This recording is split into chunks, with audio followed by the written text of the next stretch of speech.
Je pense que c'est une très bonne initiative qui vient combler un glissement de terrain que l'on peut observer depuis de nombreux mois dans le marché de l'investissement dans les startups. Historiquement, il y avait pas mal d'acteurs pour financer les phases de pré-seed et de seed, notamment des réseaux de BA, notamment des fonds d'amorçage. Aujourd'hui, ces acteurs se décalent vers des opérations visant des sociétés plus matures. Et donc, on a un trou dans la raquette qui pose de vrais problèmes de trésorerie pour les sociétés qui doivent financer le temps d'attente de la levée suivante. Et cette initiative paraît être une très bonne solution pour combler ce manque.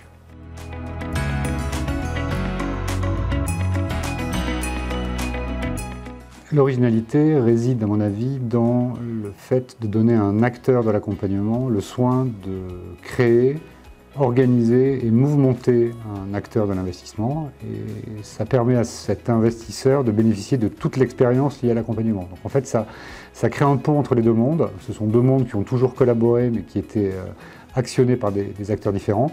Et là, aujourd'hui, on va vraiment proposer une manière de dérisquer plus efficace aux investisseurs, qui sont un petit peu stressés par le contexte économique actuel, en leur disant que les projets sont accompagnés depuis longtemps, qu'ils sont connus et que tous les facteurs de risque ont été traités en amont. Et à partir de là, ça devrait favoriser le volume d'investissement dans ces sociétés industrielles.